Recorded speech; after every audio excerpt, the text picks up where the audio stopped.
The sky above Earth was calm. Stars blinked quietly in the night.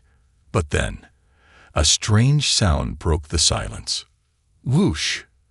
A burning light fell from the sky, crashing into a small forest outside the city.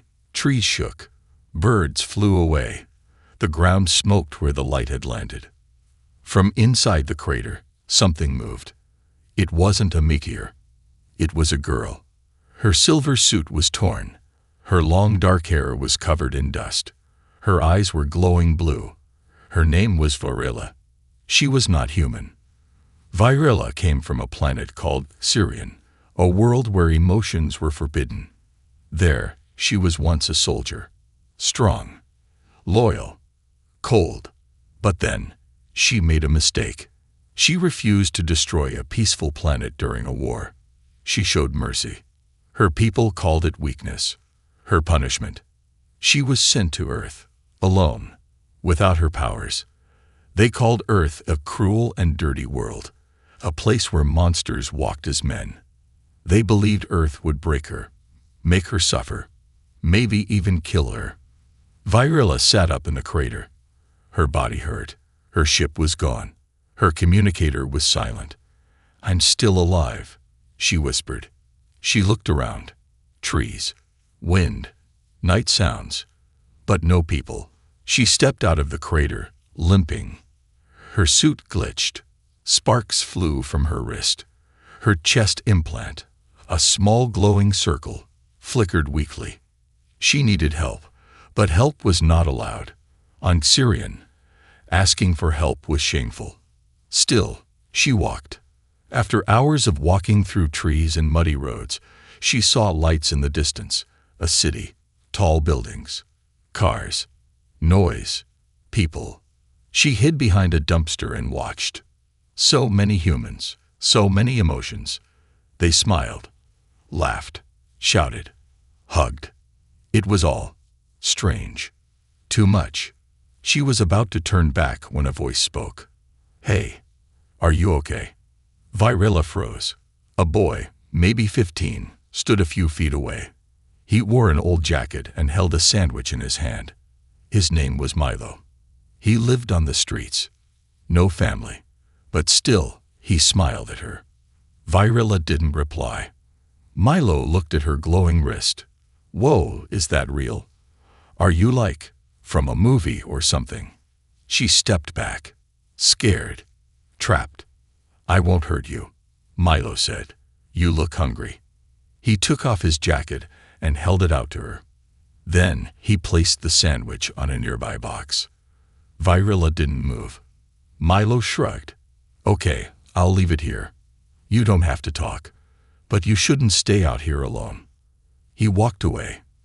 Virilla stared at the food. She hadn't eaten in 2 days. Her body was weak. Her powers were fading. Slowly, she reached out and took the sandwich. It was warm, soft. She took a bite. Tears filled her eyes, not because of the taste, but because someone showed her kindness. No tricks, no lies, just help. She didn't understand. On Sirion, kindness was rare. Here, it came from a stranger. Suddenly, a sharp beep came from her chest implant. She panicked. Her people were tracking her, watching her. Before she could move, she heard a voice in her head. "The subject has made contact with a human. Terminate emotional bonding immediately." She dropped the sandwich. Her heart raced. From across the street, a black car stopped. 4 men in dark suits stepped out. Their eyes glowed green. They were not human either. One of them pointed. "There she is. Capture her before she bonds." Virilla ran. She didn't know where to go. The men chased her through alleys and streets. Cars honked. People screamed. But then Milo appeared again. "Get in here," he shouted, opening a door to an old storage room.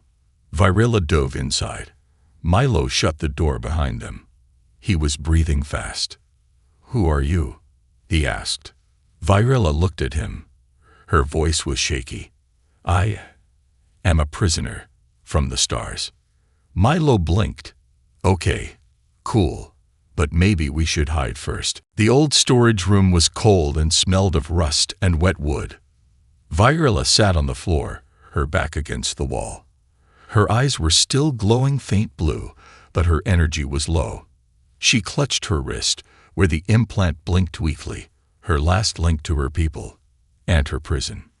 Milo, the street boy who had helped her twice now, paced the room nervously. He looked at the girl with silver-torn armor and glowing skin. "You're not from around here, are you?" he asked softly. Virilla looked up at him. "I am. Not like you." "No kidding," Milo said with a nervous smile. "Those guys chasing you, are they like you too?" Virilla paused. "No, they are worse. They feel nothing. No pain, no love, no kindness." Milo sat down across from her. "Then you are different from them. You felt scared. You took the sandwich. You didn't hurt anyone." Virilla stayed quiet. Her mind was racing.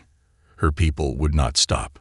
The agents were elite hunters, cold, fast, and silent.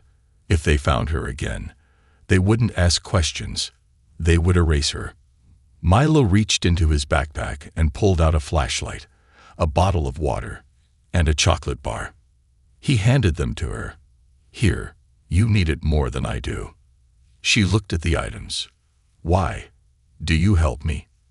Milo shrugged. "You looked lost. I know how that feels." Virilla tilted her head. "But you are just a child." He looked away. "I grew up fast." She studied his face, thin, a little pale, but strong-willed. He had seen hard times, she could tell. They sat in silence for a while. Outside, the sounds of the city continued. Horns, voices, sirens. Then a strange silence fell. Virilla's implant buzzed again. She stood up fast. "They are near." Milo looked at the door. "What do we do?" She looked around the room. "We run." They slipped out the back door into the narrow alley. Rain had started to fall. The streetlights flickered. Everything looked gray and blurry. Virilla pulled her hood low, hiding her glowing eyes. Milo led the way, weaving through empty streets, jumping over fences, and sneaking behind cars. But the hunters were fast. One of them appeared on a rooftop above. His eyes scanned the ground. Target located. South alley. Virilla and Milo ducked behind a trash bin. She touched her wrist. A faint blue light covered them, bending the light like a mirror, her last energy shield. The hunter dropped down silently. He passed just a few steps away but didn't see them. Milo whispered, "How did you do that?" "It drains me," she said. "I cannot do it again." They waited until the agent left, then ran. They entered an old subway station, abandoned for years. Cracked tiles, broken lights, rats squeaked in the distance. They found a hidden corner behind a pile of wood and old seats. Virilla collapsed. Her breathing was shaky. "You okay?" Milo asked, kneeling beside her. "I used too much," she whispered. "My energy. It's leaving." He gave her the water. She drank slowly. Then she asked, "Why do humans help strangers?" Milo thought for a second. "Because sometimes no one helped us. So we try to be better." Virilla's eyes softened. "On my world, emotions are not allowed. If you feel, you are punished. Helping others is seen as weak." Milo smiled. "Then your world sounds broken."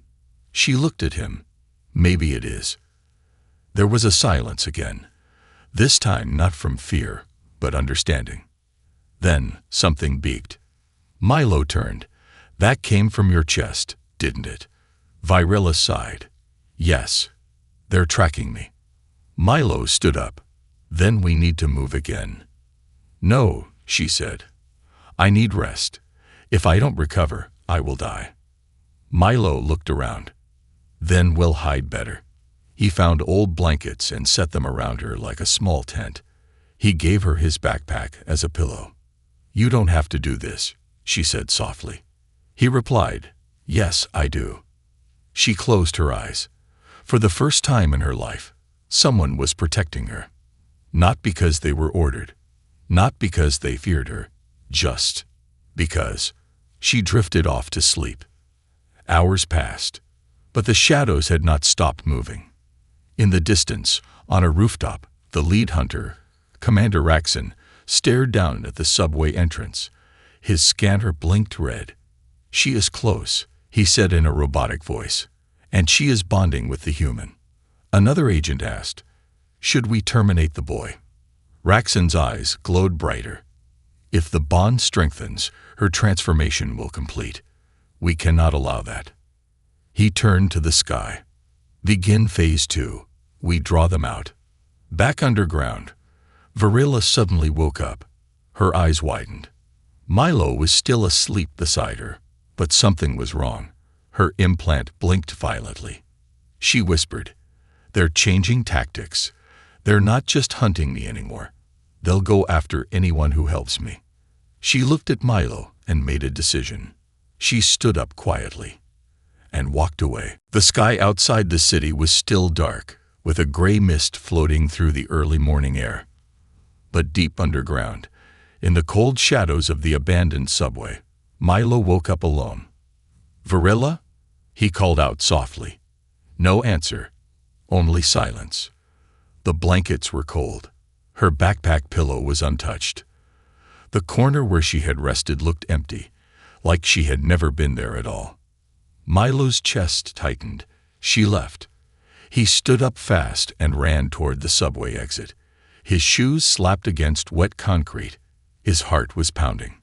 A few blocks away, Varilla was already walking. Her head was low, her arms wrapped around her thin body. Her silver suit was torn worse than before, and her implant pulsed with dull light. She didn't look back. She had made a choice. If she stayed near Milo, he would die. Her people would make sure of it. They didn't care about Earth. They only cared about control. Varilla had never felt this kind of fear before. Not for herself, but for someone else. And that terrified her more than the hunters. She reached the edge of the city and kept walking. Trees rose up in the distance. An old park, overgrown and wild, stood like a forgotten place. She stepped into the grass, falling to her knees under a twisted tree. She closed her eyes and whispered something in her alien tongue. "If this is weakness, then let me be weak." Suddenly, a small dog came out of the bushes. It looked skinny, dirty, but its tail wagged. Varilla stared at it. "You are not afraid." The dog came closer and licked her hand. She was stunned. In her world, animals were kept in cages. Here, even a small creature offered comfort. Varilla picked it up slowly. It didn't bite. It just stayed near her. Warm, trusting. "Why does everything on this planet care?" she whispered. Back in the city, Milo was running from street to street, asking strangers, checking alleys. "She's tall, long black hair, blue eyes, kinda glowing. Have you seen her?" he asked a coffee vendor. The man shook his head. Then a woman tapped Milo's shoulder. "I saw someone like that go toward the park early this morning." "Thank you," he shouted and ran. Meanwhile, in orbit above Earth, a ship floated silently in the clouds. Inside, Commander Raxon watched Varilla's movements through her implant feed. "She has begun full bonding," he said coldly. Another agent stood beside him. "Shall we begin atmospheric lockdown?" "No," Raxon said. "Let her feel hope first. Then we take it away." His eyes narrowed. She must remember what she truly is. A weapon, not a heart. Milo found her in the park just as the sun peeked through the clouds. He slowed his steps when he saw her sitting under the tree, holding the dog in her arms. "You left," he said quietly. Varilla didn't look at him. "I had to. They will hurt you if you stay near me." Milo walked over and sat down. "I don't care. I've been hurt before. I don't leave friends." Varilla looked at him now. "No one on my planet would say that," she said. "They do not understand friendship, or loyalty, or trust." Milo smiled. Sounds like your planet needs therapy. Virilla didn't understand the word, but she smiled faintly. He looked at the dog. What's his name? I don't know, she said. He just came. That's Earth, Milo said. Sometimes, the best things just come when you need them. They sat in silence for a while. The dog slept between them. Birds chirped. The air felt fresh. Then Virilla spoke. Do you want to know why I was sent here? Milo nodded. Yeah, I've been wondering. She took a breath. I was a star captain. I followed orders. I destroyed rebel planets. But one day, I was told to erase a colony. They were peaceful. No weapons, just families. I refused. She paused. My people said I was infected, tainted, that I had grown soft. So they sent you here? Milo asked. She nodded. To suffer, to be alone, to break. Milo looked at her carefully. But instead, you found something better. Virilla looked at the trees. I found a world full of people who care, who fight for each other, who cry, who love. Her voice cracked. They called this planet cruel, but it's the most human place I've ever seen. Suddenly, the dog growled. Virilla's implant flashed red. They're close, she whispered. The trees behind them moved. 3 hunters stepped out, weapons raised. Virilla stood up fast, shielding Milo and the dog. Don't move, one of the agents said. Leave him alone, she shouted. He is contaminated. He will be purged. Virilla's hands glowed blue, but the energy was weak. Milo stepped forward. You want to hurt someone who gave her food, who helped her live. The hunters didn't blink. Then, out of nowhere, a firework exploded in the sky. Bright red sparks filled the air. The agents turned. Local kids were setting off small fireworks in the nearby field. They laughed and cheered, not knowing the danger. Virilla took the moment to grab Milo and run. They disappeared into the woods, ducking behind rocks and trees. Later that night, Virilla and Milo reached an old barn far outside the city. Inside were blankets, food, and a working radio. Where did this come from? She asked. I used to hide here when things got rough, he said. It's safe. Virilla sat down slowly. Your world, for all its chaos, has beauty, she whispered. Milo nodded. It does. You just have to look past the pain. She looked at him deeply. I think Earth was never my punishment. It was my test. And maybe, Milo said, it's your second chance. But up in space, Commander Raxon was preparing something deadly. She has gone too far. Her bond is complete, he said. If she continues, she will become unstoppable. He raised a hand toward a glowing red button. Activate ground sweep. We burn everything she touched. The barn was quiet. Crickets chirped outside. Wind moved gently through the cracks in the wooden walls. Inside, a small fire crackled. It was warm, safe, peaceful, too peaceful. Virilla didn't trust it. She sat near the fire, her silver suit now patched with tape and cloth. Her energy levels were still low. Her implant glowed a weak yellow. She was healing, but slowly. Milo slept a few feet away, curled in a blanket. The little dog slept at his feet. Even in a world full of noise and pain, the boy had found a way to rest. Virilla watched him. She wondered, what kind of world raises a boy like that? Brave, kind, loyal. Even to an alien. Even to a stranger. On her planet, kindness was punished. Loyalty was forced. But here, it was given freely. Her thoughts were broken by a sharp buzz in her chest. The implant turned red. Virilla jumped up. No, she whispered. They're here. Far above the earth, hidden behind clouds and satellites, the Xerian ship hummed. Inside the cold steel walls, Commander Raxon stood before a massive screen. His eyes glowed green. His face had no emotion, no fear, no doubt. She has bonded completely, he said, and the human has survived too many encounters. The screen showed images from Earth. Virilla helping Milo. Virilla saving a stray dog. Virilla showing empathy. She is no longer one of us, an agent said beside him. Commander Raxon raised his hand. Begin the ground sweep. Target every location she touched. Purge begins now. In the barn, the dog woke up and barked. Virilla grabbed Milo and shook him. Wake up. Milo rubbed his eyes. Wah! What is it? Run. Now. Outside, a strange humming filled the air. The ground shook. The fire flickered wildly. Then, boom.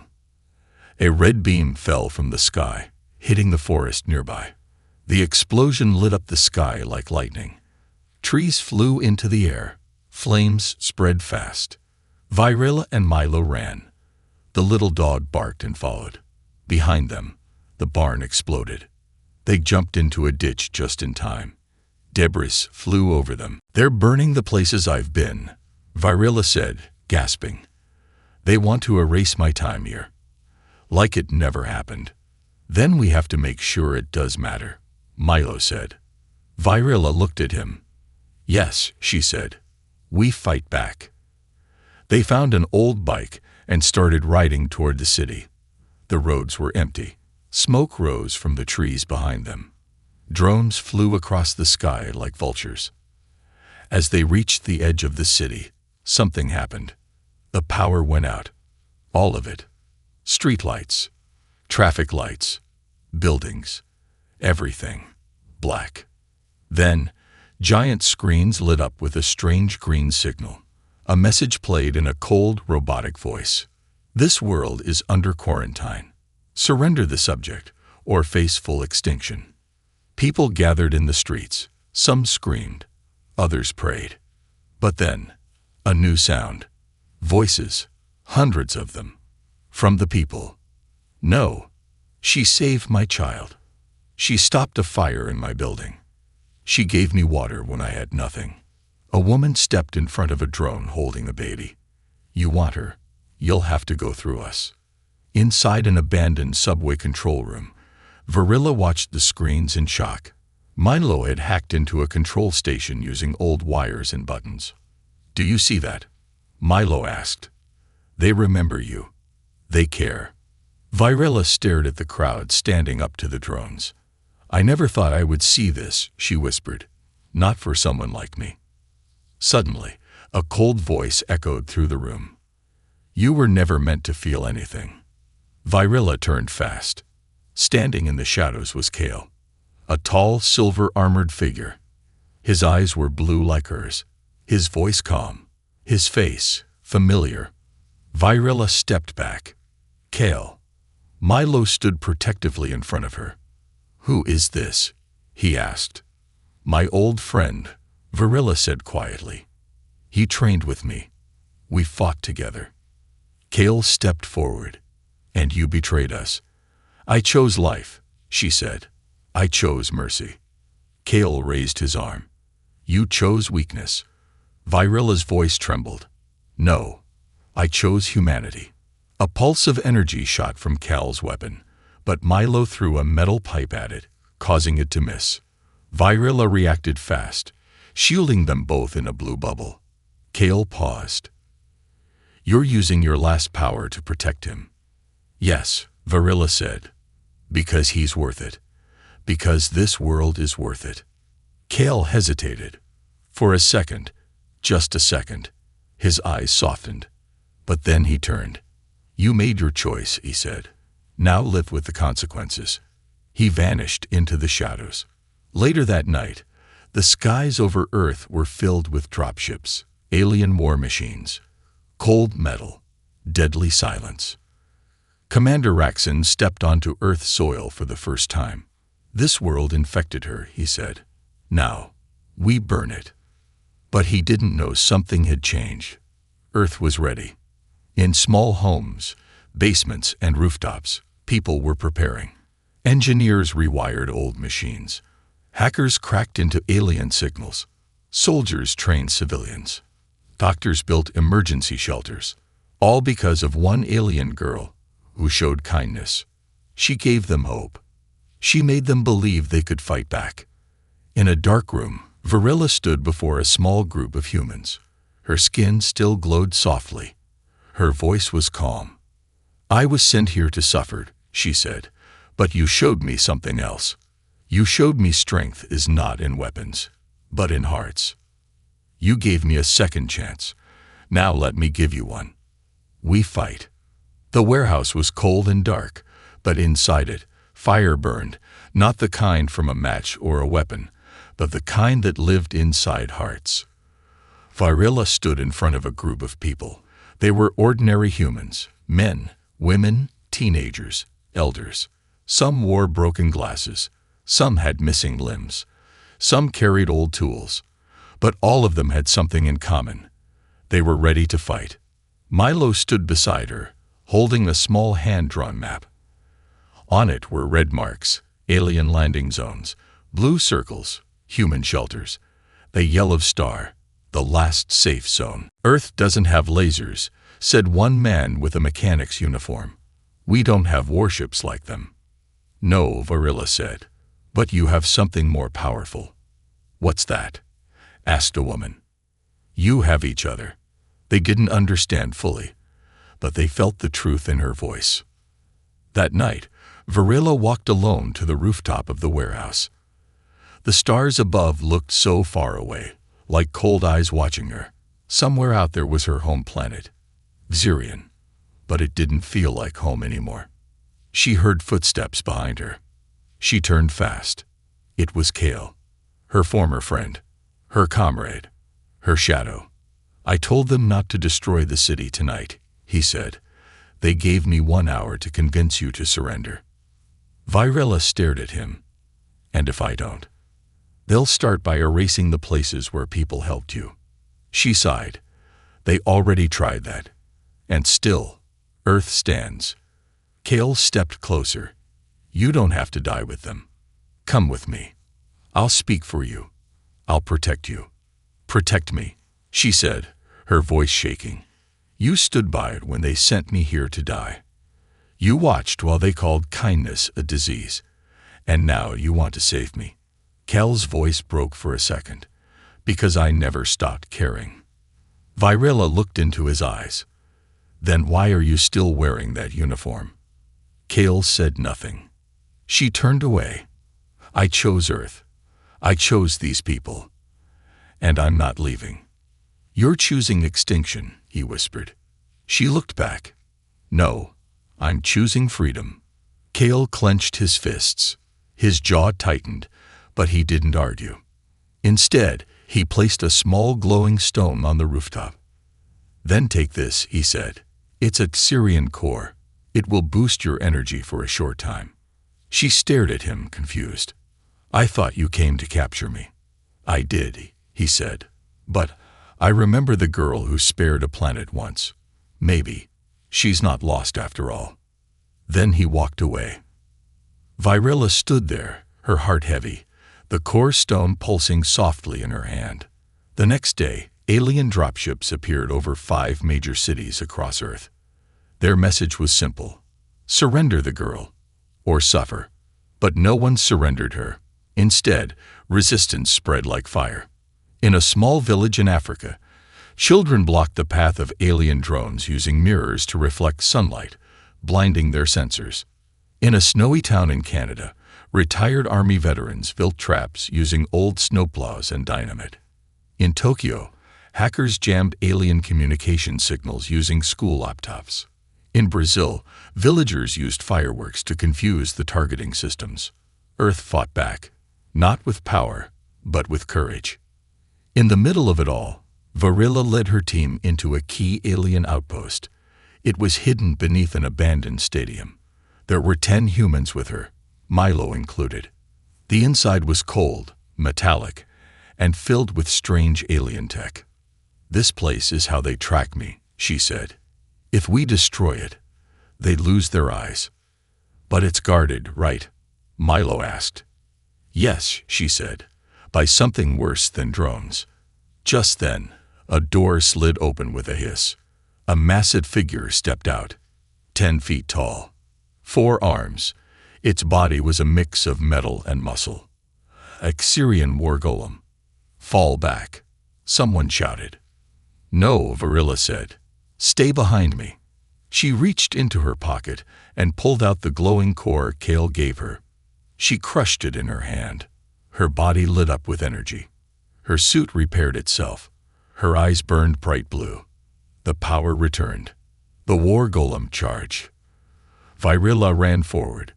She leaped, spun midair, and slammed her fist into its chest. It stumbled. Sparks flew. The humans watched in awe. She was more than a soldier now. She was hope. The battle was fierce. The golem roared, smashing walls and tossing heavy metal crates. But Varilla was faster, smarter.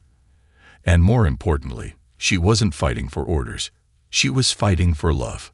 With one final blow, she drove a metal pipe through the core of the golem. It fell with a loud crash. The humans cheered. They rushed to the control panel and placed explosives. The outpost exploded minutes later. Across the sky, alien signals went silent. One victory, but many more to go. Back on the main alien ship, Commander Raxon stood in silence. Sir, an agent said, she destroyed the main relay. We can't track her anymore. Raxon turned slowly. His voice was like ice. Send the final order. To who, sir? To Kale, if he cannot bring her back. He paused. Then he must end her. That night, Varilla stood on the roof again. The stars were quiet. Milo joined her, a sandwich in his hand. You saved a lot of people today, he said. She nodded, and I lost a friend. Milo sat beside her. Maybe not completely, he said. Maybe he gave you that power core because part of him still believed in you. I know, she said softly. That's what makes it worse. She looked up at the sky. Tomorrow, the real battle begins. Milo handed her the sandwich. Then you better eat. You're going to need your strength. She smiled. But far away, Kale stood alone in the dark. His orders burned in his hand. Terminate subject Varilla. He closed his eyes. I trained with her. I laughed with her. I loved her. He looked at Earth's sky, glowing with resistance. Now I must choose, duty or heart. His ship descended toward Earth. His blade was sharp. His mind torn. His heart already broken. Rain fell over the ruined city as night rolled in. Smoke rose from broken buildings. Streets were cracked. The air smelled of metal, fire, and fear. But through all the darkness, one sound remained. Hope. In a hidden tunnel beneath the city, people gathered. Engineers, students, doctors, farmers, even children holding old radios and flashlights. They weren't soldiers, but they had chosen to fight. They had followed the girl from the stars. They had chosen Varilla. She stood before them, no longer just an alien. She wore armor stitched with human fabric, boots worn from running, and eyes that had seen both cruelty and kindness. She held a map made by hand. No satellites, no advanced tech, just human memory and teamwork. This is where they will strike, she said, pointing to a mountain pass on the map. It's the last path to the core shelter. If they break through there, they win. Milo stood beside her, holding a radio in one hand and a wrench in the other. So we hold the line, he said. Varilla nodded. Yes, we hold it, together. Across the sky, alien warships moved slowly. Their engines hummed like thunder. Thousands of drones filled the clouds, and behind them, in a sleek black ship, stood Kale. He looked down at the planet glowing with small fires and scattered light. He whispered, "You chose them." His hand tightened around his blade, but his face showed doubt. At the mountain pass, humanity gathered. Old trucks formed barricades. Water tanks were rolled forward. A group of teens turned streetlights into signal towers. Mechanics turned broken cars into traps, and at the center of it all stood Varela. She walked through the lines, touching each shoulder, meeting each eye. "You don't have to stay," she said to one man.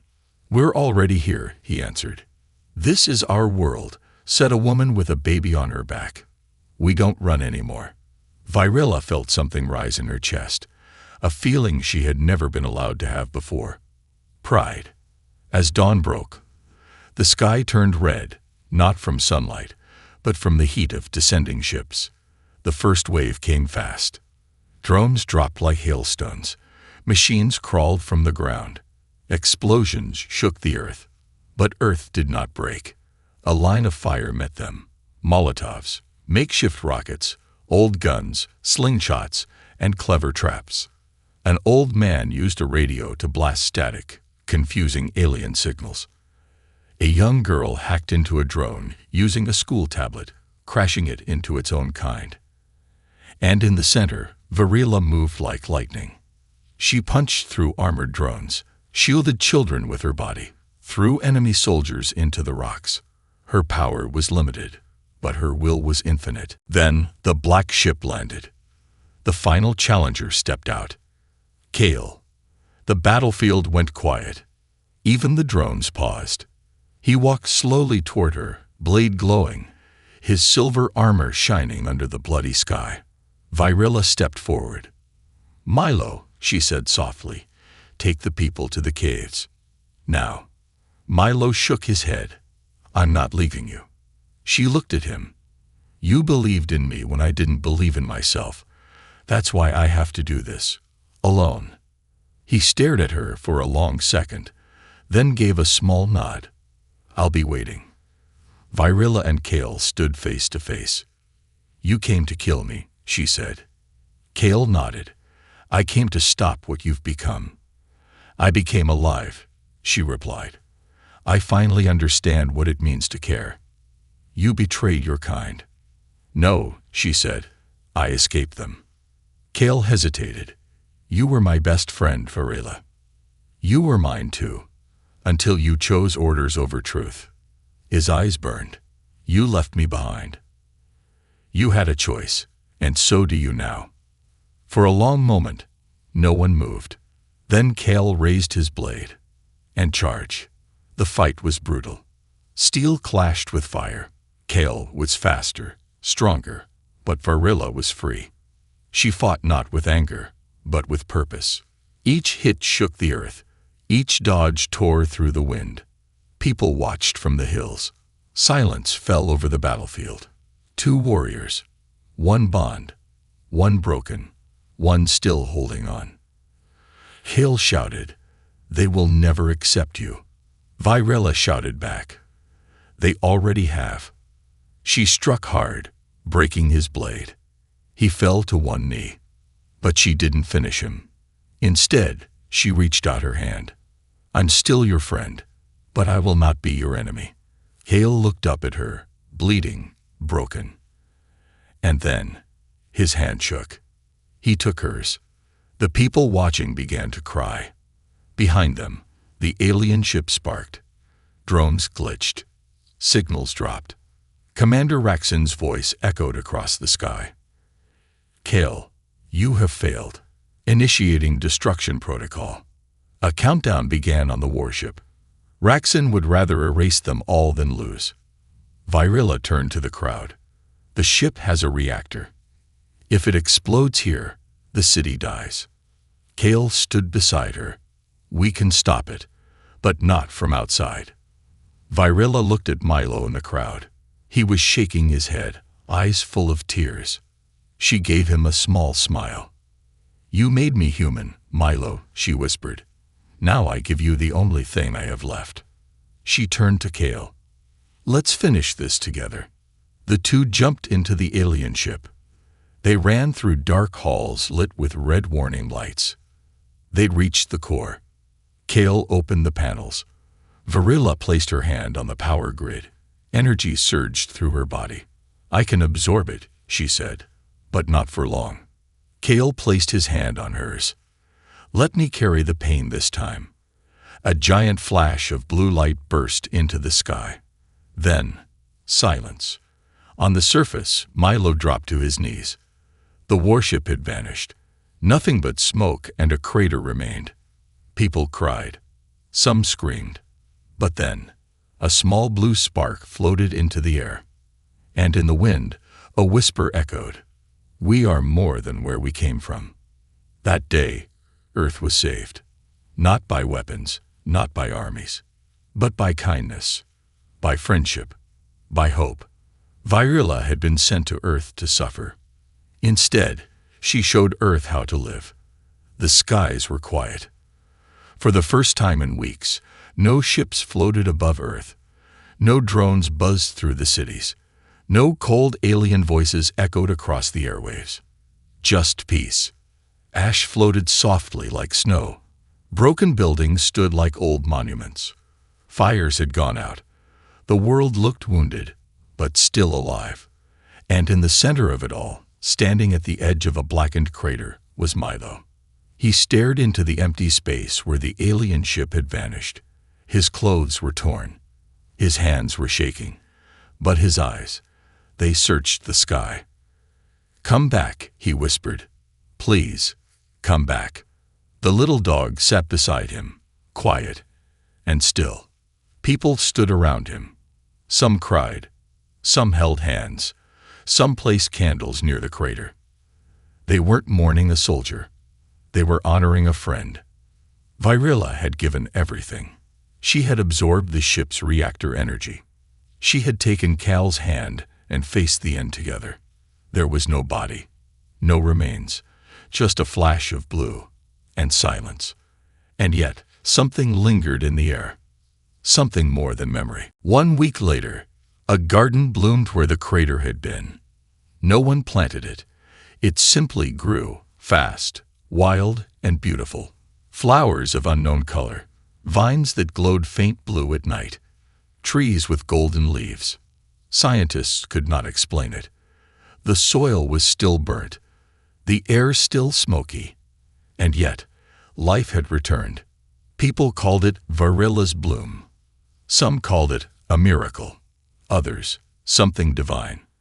In a quiet hospital far from the battle zones, a man lay resting. His armor was gone. His weapons were broken. His name was Cal. He had survived. Barely. When he woke, he did not speak. For days, he stared at the ceiling, haunted by what he had done and who he had lost. But then one day, a child walked into his room. She carried a single flower from the crater garden. Miss Virilla helped my mom, the girl said softly. She told us to love, even when it hurts. Cal's hand shook as he reached out to take the flower. A single tear rolled down his cheek. Meanwhile, Milo returned to the old subway station where it had all begun. He sat on the dusty bench where he had first met her. The metal still had her faded handprint. He placed a small box on the seat. Inside it were the sandwich wrapper from their first meeting, the radio she had fixed, a drawing he made of her, flying through the stars. I miss you, he whispered. You changed everything. He didn't expect an answer. But suddenly, the station lights flickered. The radio sparked on. A soft hum filled the air, a familiar one. Then, a voice. I see you, Milo. He froze. I see what you've built, what they've become. You made them believe. You made me believe. The voice was hers. But she wasn't in the station. She wasn't anywhere nearby. She was everywhere. Across Earth, strange and beautiful things began to happen. Sick children in hospitals dreamed of a glowing woman who told them they were strong and woke up healed. Soldiers who had given up on life heard a voice telling them, "There's still light in you."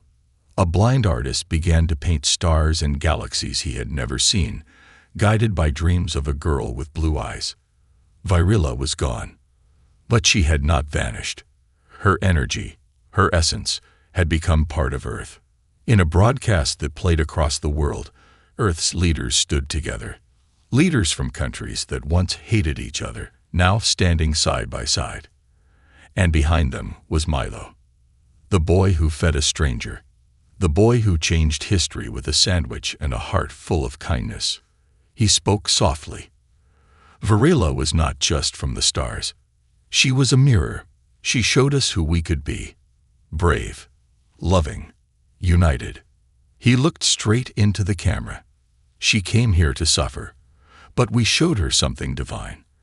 And in return, she made us divine too. Years later, a tall statue stood in the center of a new city, a city built from rubble, a city where no one went hungry, where people of all races lived together, where kindness was currency and hope was law. The statue showed a woman in armor, holding a star in one hand and a child's hand in the other. At the bottom of the statue, carved in stone, were the words, "She was sent to earth to suffer, but humanity showed her something divine. And in return, she showed us who we truly are." Epilogue. Some say Varela became part of Earth itself. Others say she crossed into a higher realm of energy. A few believe she waits, watching the stars, ready to return if Earth ever loses its way again. But one thing was certain.